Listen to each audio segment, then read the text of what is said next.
Capítulo 6 de Uma Família Inglesa, Cenas da Vida do Porto, de Júlio Diniz. Ao despertar de Carlos.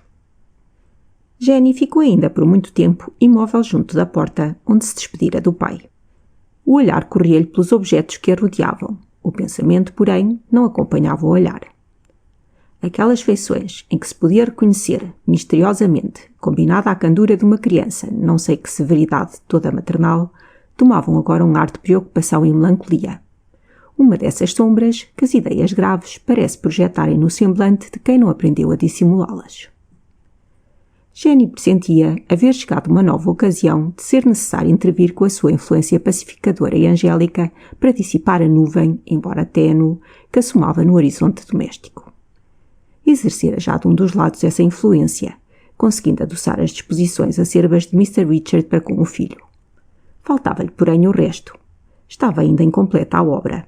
Era preciso ensaiá-la sobre Carlos também. E Jenny, que bem conhecia o irmão, tinha fé em que não tentaria de balde. Rompia por isso um raio de confiança por entre as sombras daquela preocupação. Foi neste estado de espírito que chamou André para que fosse acordar o irmão. André era o mais antigo criado da casa, espécie de mordomo jubilado que servia Mr. Whitestone desde o seu estabelecimento no Porto e trouxera já ao colo os 2 filhos do inglês. Vá, disse Jenny, diga a Charles que o espero na biblioteca. Carlos dormia tranquilamente quando o velho André lhe entrou no quarto. A respiração profunda, pausada e regular, denunciava um sono livre de pesadelos e de sonhos importunos. O criado, depois de escutar algum tempo aquele som, único que, com o bater da pêndula vizinha, se apercebia no quarto, caminhou com precaução, bem escusada a quem vinha para despertar, até uma das janelas que entreabriu. Espalhou-se então no aposento uma meia claridade, coada através das longas cortinas que, soltas das abraçadeiras douradas, rojavam pelo tapete. Pôde então o velho observar a completa desordem que é naquela sala.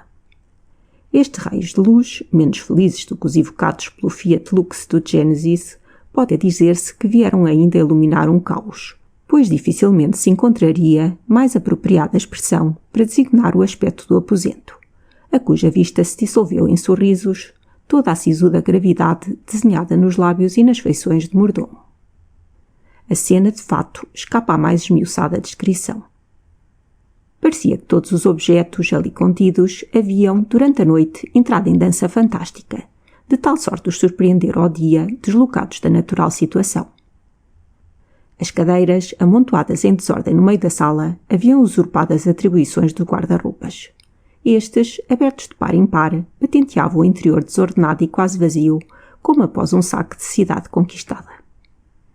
Nas mesas, nos sofás, em volteres, no chão, por toda a parte, enfim, menos nos lugares competentes, via-se casacos, coletes, calças, mantas de diferentes cores e feitios. O pavimento achava-se literalmente alastrado de objetos de impossível enumeração. Aqui, umas luvas, calçadas pela primeira vez na véspera e já postas de lado como inúteis. Ali, alguns ramos de flores desfolhadas e murchas, cuja posse, procurada talvez com incansável insistência, trouxe depressa após si o abandono e o esquecimento. Noutros pontos, charutos meios consumidos, os fragmentos de uma preciosa jarra de porcelana da Índia, um livro que cometera o delito de não excitar a curiosidade, uma cadeira derrubada com o fardo que lhe pesou sobre o espaldar, cartas, colarinhos, retratos, lenços, chicotes, as esporas no lugar do relógio, este pousado na beira do mármore do fogão, sobre o leito um dominó de cetim, pendente à cabeceira o jornal da véspera e um longo canchimbo com o tubo de gutta percha, aos pés polvorilho de caça, o robe de chambre de damasco e o teliz da orça favorita. No velador, um tinteiro de prata transformado em cinzeiro de charutos. Um chapéu pendurado na chave da porta, o candeeiro no chão, alguns livros e mapas geográficos quase debaixo da cama. Um abajur de cartão envernizado com figuras extravagantes representando chines em posições todas chinesamente ridículas servia de barrete ao busto de Shakespeare, cujo pescoço estava além disso diplomaticamente enfeitado com uma gravata de baile. De fronte, Byron, coberto com o chapéu de feltro de abas largas, o qual lhe pendia galhardamente sobre a orelha esquerda. Parecia fitar com petulância o seu ilustre conterrâneo.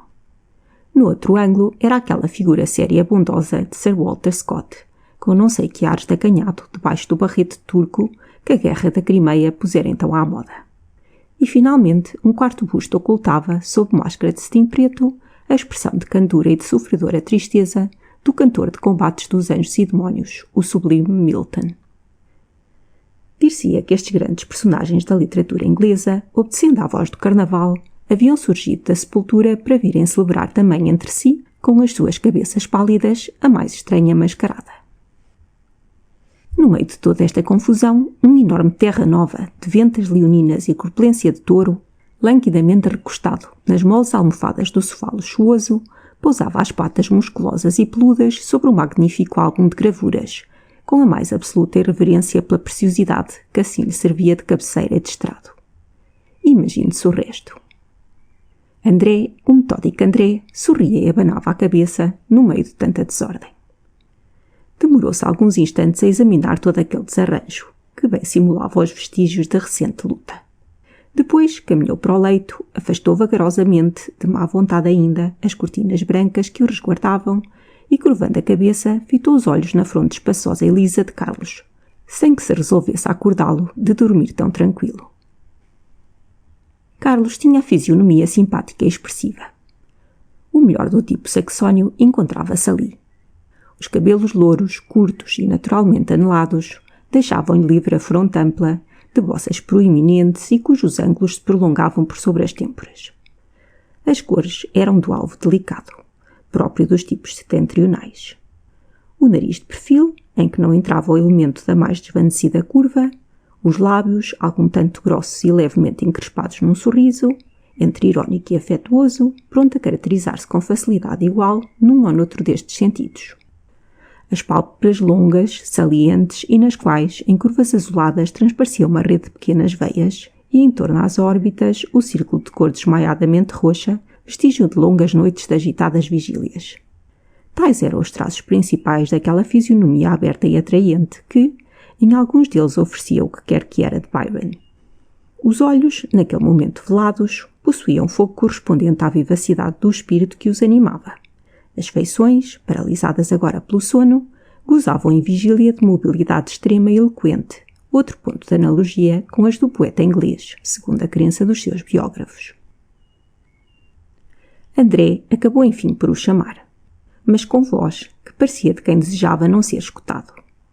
«Senhor Carlos», disse ele.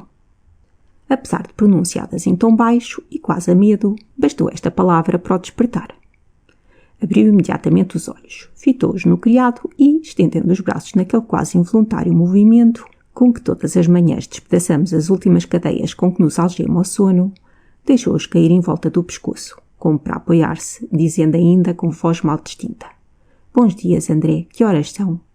«Meio-dia», foi a resposta que obteve, acompanhada de significativo sorriso. «Save-us!» exclamou Carlos, imitando a despenseira inglesa, de quem era esta a frase habitual, e ao mesmo tempo voltou os olhos para o relógio fronteiro, o qual, como em resposta a esta mímica interrogatória, bateu 12 lentas e sonoras pancadas. «Pois não me parecia», continuou Carlos ao acabar de contá-las. «Ia até estranhar-te a madrugada, sabes tu? E o pai? Saiu já. E que disse?» André encolheu os ombros, respondendo: «Nada. Era a maneira de exprimir que alguma coisa dissera». Carlos compreendeu isto mesmo, mas não perguntou mais nada. «Toca a pôr de pé que são horas», dizia André, ocupando-se a levantar alguns dos objetos que via pelo chão. «Desumano, cruel, que me recordas?» perguntou-lhe Carlos em tom de recitação trágica. «Vamos, vamos, preguiçoso». Carlos abriu ainda outra vez a boca em gesto quase sentimental de despedida ao sono que se afastava. Afagou com a mão o colossal Terra Nova, que veio pousar-lhe a cabeça nos joelhos, e abriu ao acaso um livro que encontrou à mão, um romance de Dickens, do qual leu algumas linhas distraído. «Então», insistiu André, vendo-o pouco disposto a levantar-se, «fica aí?» «Vai-me buscar o almoço, homem. Traz-me só café. Parece-me que ainda agora terminei aquele turbulento jantar de ontem. Então quer almoçar aqui? E julgo que é uma resolução muito louvável. Mas o quê? Que objeções lhe pões? Fala!» «É que Miss Jenny espera-o na biblioteca». Carlos, de um salto, sentou-se na cama. «Oh, pateta, ainda agora me vens com isso. Depressa, chega-me daí esse robe de chambre. Isso não! Não vês que é um dominó? Anda, avia-te! Aquele lenço, o outro. Bem, vai, diz a Jenny que no momento estou com ela. E depois de proceder com a maior celeridade àquele ligeiro toalete da manhã, Carlos entrou na biblioteca onde Jenny o esperava. Era nesta biblioteca que muitas vezes os dois irmãos se entregavam a leituras comuns, restos de hábitos adquiridos na infância, quando pelos mesmos livros estudavam, formando um gracioso grupo de cabeças louras, objeto das contemplações apaixonadas e das bênçãos cordiais de Mr. Richard Whitestone. Bom dia, Charles, disse Jenny, estendendo-lhe a mão que ele apertou afetuosamente. Fiz-te esperar muito, filha? Perdoa-me, mas aquele pateta não soube dizer-me logo que tu... Desculpa mandar-te acordar, mas fizeste bem, senão dormiria até à noite. Vieste ontem muito tarde, Charles, disse Jenny, abaixando-se disfarçadamente para acariciar o terra nova que se lhe deitara aos pés. Pois ouviste-me? Ouvi. Então acordei-te, Jenny. Não foi por falta de cautela, porém, sempre sou um desastrado. Não acordastes. Eu não tinha adormecido ainda. Não tinhas adormecido. Às 4 horas. Estiveste doente, Jenny? Não, mas... Carlos olhou para a irmã com os modos que procurou tornar severos. Querem ver que foi por minha causa? Então, que te tenho dito, Jenny. Fico de mal contigo se tornas a ter essas canseiras por mim, a ponto de... Não foi por canseira, é que tu és uma teimosa e o que merecias... Não se trata agora disso. Dize-me, vens hoje mais cedo? Hoje? À terça-feira de intrudo. Oh, Jenny, deixa ao menos passar o carnaval. Deixa já agora acabar esta maldita época e depois verás que hei de ficar muitas noites em casa ao pé de ti e de... Tens-te enfastiado muito aqui só? Não tens, pobre pequena? Ora, não falo por mim, mas é que isso faz-te doente, por certo, Charles. Esses jantares tão longos, essas noites tão mal dormidas. A mim nada me faz mal, filha, lá por isso. E depois, olha, Charles, há de veras tanto tempo que já não te vemos connosco à noite. Não é por mim que falo, repito, mas o pai, bem sabes, antigos hábitos, gosta de nos ver reunidos todos, a certas horas, coitado. Não digo sempre, mas às vezes, de quando em quando. Se te não gostasse.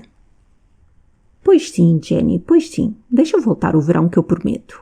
Prometo que, muitas vezes até, hei de fazer o que dizes. Mas as noites de inverno, não obstante tudo quanto imaginou aquele bom Thompson nas suas estações, são tão longas para se passarem em casa. As de estio depois, já sei, hás deixá-las tão formosas que... Não, replicou Carlos sorrindo. Então depois de eu te prometer havia de... Mas, olha cá, Jenny, tu és muito boa e já sei que me vais até ralhar por o que vou dizer. Mas deves concordar em que de fato é pouco agradável para um rapaz da minha idade pelo menos a maneira por que o pai costuma passar aqui as suas soares. Aquele eterno Times, aquele Times sem fim aterra-me, Jenny.